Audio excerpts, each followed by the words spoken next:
Hi, it's Dr. Scott Schreiber here from Minnesota Spine and Sport. We're going to talk about hamstrings. So why I'm talking today about hamstrings, because I find that they are always tight and weak, and that they're a really big problem when it comes to back pain, hip pain, knee pain, core stabilization, all of the above, and they're super important that they be flexible but also strong.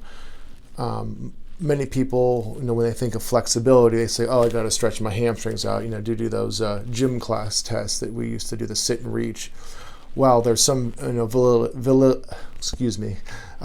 validity to those tests, but the problem is that that's not the only purpose of the hamstring is to be flexible. They also have to be strong. So what happens is we develop this tightness weakness in our hamstrings, generally due to sitting a lot or bending improperly, bending from the back and not the hips. So in the fitness industries and everything, what happens is you just stretch, but we're not building, and what happens is the quadriceps become dominant over the hamstrings, and the glutes aren't firing properly, so then the hamstrings have to become tight to stabilize that hip knee area, as well as if you have the core muscles are also weak, the hamstrings will then try to kick in and just help you stand up straight. So the more we stretch, the more they're going to get tight, because your body's saying absolutely not, we're not letting go. So to give you kind of an idea, I brought my spine here.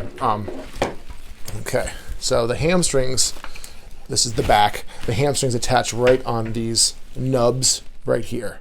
So if they're hanging down, right, and you go bend forward and they're super tight, they're not going to allow your hips to rotate or to flex forward like this. They're going to hold everything down, and then you start bending from your spine. We start to do that over a period of time. You start stressing the various structures, the discs, etc. So definitely, hamstrings are super important.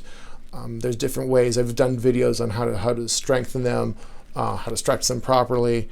But what I've seen clinically is strengthening first, followed by stretching. You'd be surprised how much you can strengthen it, and then your body will just let go. So then you don't have to stretch as much. But definitely, hamstrings are super important. So keep that in mind. If you have any questions about hamstrings, please reach out. I'd be more than happy to discuss it. Thanks. Bye.